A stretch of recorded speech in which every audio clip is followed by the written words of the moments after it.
See, I have bought a pen that is better than yours. Mine one is better than yours, okay? Mine is better. Mine is better. Mine is better. Mine one is better. Wait. Why you people are arguing with each other? And he's saying that his pen is better while mine is more better. No, that's not so. See, you cannot compare as both the pens are made up of same material. So there is no point of arguing. Materials? What are these? You don't know materials? Let me explain. So material is a substance of which object is made, and an object is a thing whom you can touch and see, but it is a non-living thing. So basically material is used to make an object, and what material is used for making a particular object depends on its utility. Okay, Sanskriti, I asked you to bring some blocks for me. Have you got? Yes, ma'am. Give it to me so that we can understand about the shapes well. What happened? Ma'am, I think there's a mess in my bag. I cannot find Why it. you have not kept the things in an organized way? No, ma'am. Okay, you must have sorted these things. That then only you will be able to find the things properly. And what is sorting? How it is done? Wait, I will tell you what is sorting. Take out all the things which are there in your bag.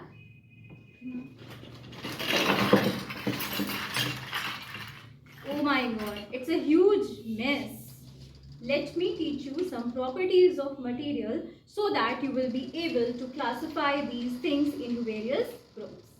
So classification is basically a process of separating or assigning group to things on the basis of their physical properties, and this classification help us to keep the things in proper way. It helps us to find the things easily. It helps us to understand the property of a particular group. So classification is very important, and in our day-to-day life also we see that classification is done. Like when you visit a mall, you must have seen this thing that there is a separate section for grocery, there is separate section for the beverages, for the plastic items and all. And in the same way, you must have seen an organization, a proper classification in your library as well. There are thousands of books in a library. What will happen if all the books are kept in the form of a heap? It will be very difficult for you to find the book of your choice. So in a library, all the things, all the books are kept in a sorted manner so that you can easily take out the book of your choice and you enjoy reading that particular book. But before doing that, you need to understand about the properties of material in detail. So let us discuss more about the properties of material in detail. So the first property is the appearance of a material. Appearance means whether the substance is shiny or not. So when the substance is shiny, it is called as lustrous, and the substance who do not shine at all are called as non-lustrous. So let us understand more about it with the help of this simple activity. See, here you can clearly see that stone is not shining at all. So stone is not shining, that is why it is a non-lustrous material. Whereas this bowl, it is shining a lot and it is a lustrous material. So a material on the basis of their appearance can be lustrous and non-lustrous. Let's move to the next property. The next property is whether the substance is hard and soft. So on the basis of it, the substance can be classified into a hard substance and a soft substance. So hardness, like you can see, this cotton is soft. So when I apply some force on it, it can be compressed easily. I can scratch it also very well. So the substances which can be compressed or which can be scratched easily are soft, like your skin. Your skin is soft now. So when you scratch your skin, you see some marks now because your skin is soft. Whereas this shell, it is hard. If I apply force on it, I will not be able to compress it because it is hard. So on the basis of hardness, a material can be hard and soft. Let's move to the next property. So the next property is the transparency. On the basis of transparency, an object can be classified into three: transparent, translucent and opaque. A transparent material is one through which light can pass clearly, so you can clearly see what is inside that material.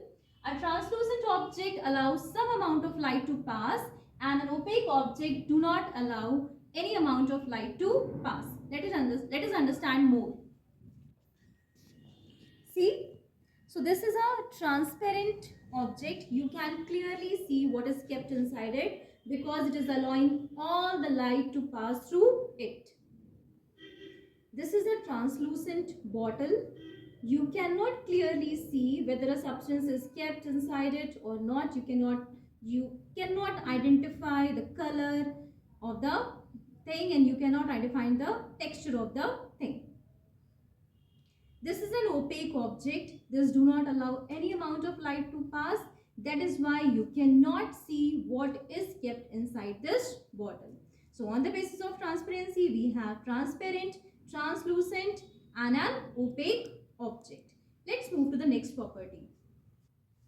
The next property is the solubility.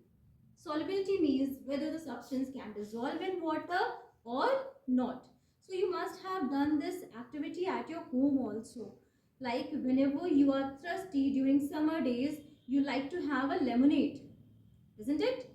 So lemonade is made by dissolving sugar in water. So sugar is soluble in water. But what will happen if you throw some stone in water? Let's see what will happen. So on the basis of solubility, we have objects which are soluble and which are insoluble. So first I have the salt in a bottle. What I am going to do, I am going to dissolve some amount of salt in water and I'll check whether it is soluble or not.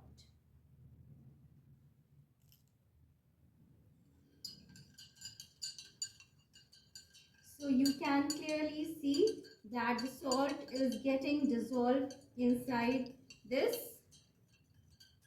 beaker. See, the salt is completely dissolved. Now, let us try to dissolve some stone in it. So, I am pouring some stone in it. Let us stir. You can clearly see that the stone is not dissolved at all. So, we can clearly see the difference that the salt is soluble in water, but the stone is insoluble in water. But wait, we have two more terms to learn about. That is miscible and immiscible. We use term miscible and immiscible in relation to liquids only. Okay, like I have this oil. What I am going to do, I am going to dissolve some oil in water and observe what will happen.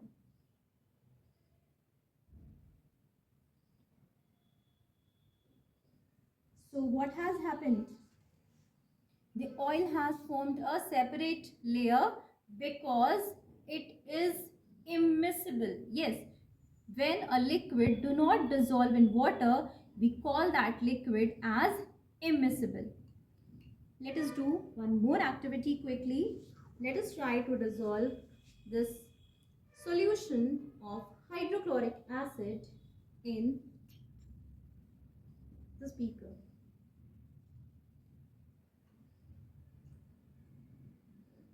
See, the acid has dissolved completely and there is no layer of hydrochloric acid.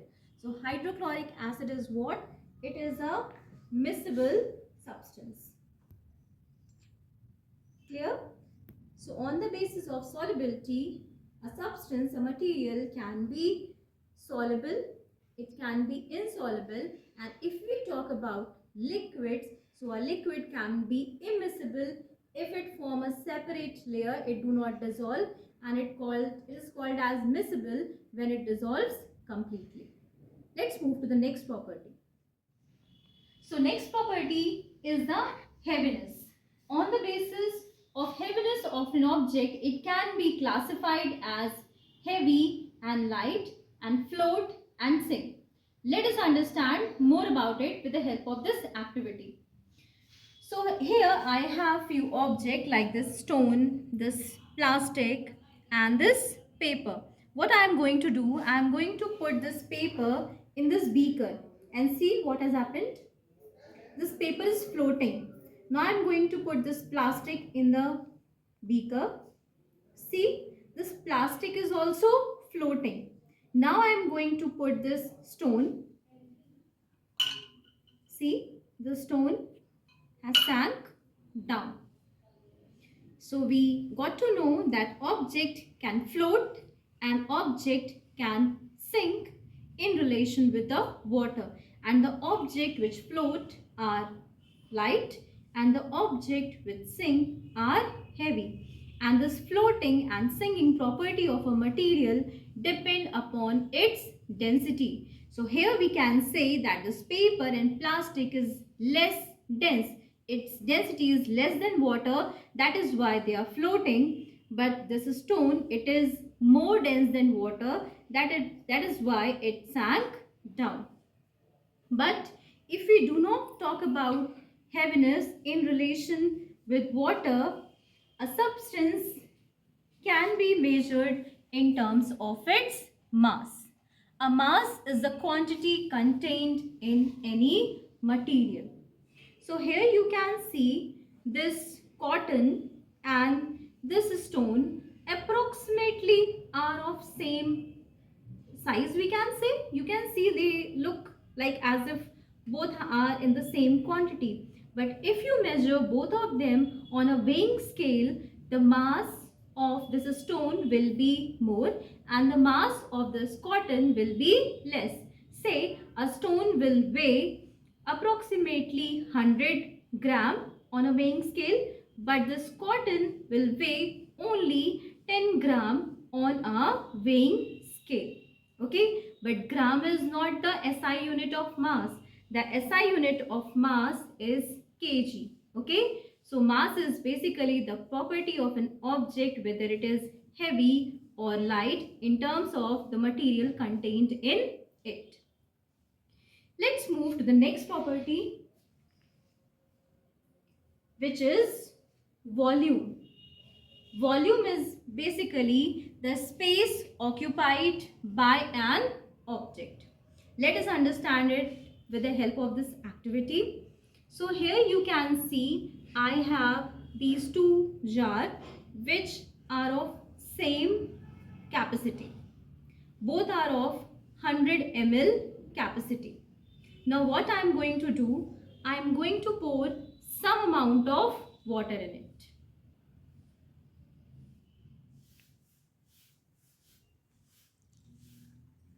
So I have filled this container completely and I am going to pour some amount of water in this container.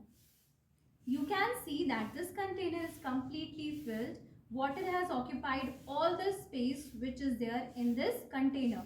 But here in the second container, water has not occupied all the space. Water has occupied only that much space which is equal to its volume. So volume is basically the space occupied by an object, and it is not necessary that all the space is occupied by the object. You must have seen in the market that your water bottles are available in various capacities like 100 ml, 500 ml, 250 ml. So this 100 ml, 250 ml, these indicates the volume of the object, volume of the material kept inside it. Let's move to the next property and very important property, which is matter. All the things which you have seen here is a matter. You know what is matter? Matter is anything which has mass and occupied some space. And just now we have talked about mass, volume and space. So this stone has a mass, this cotton has a mass, this water has a mass and it has occupied some space. In fact, all the things which are there on the earth is a mass because everything has occupied the space, even air also. How air? Let's see. I have this balloon. I'm going to blow some air in it. If air occupies space, then only it will continue to inflate.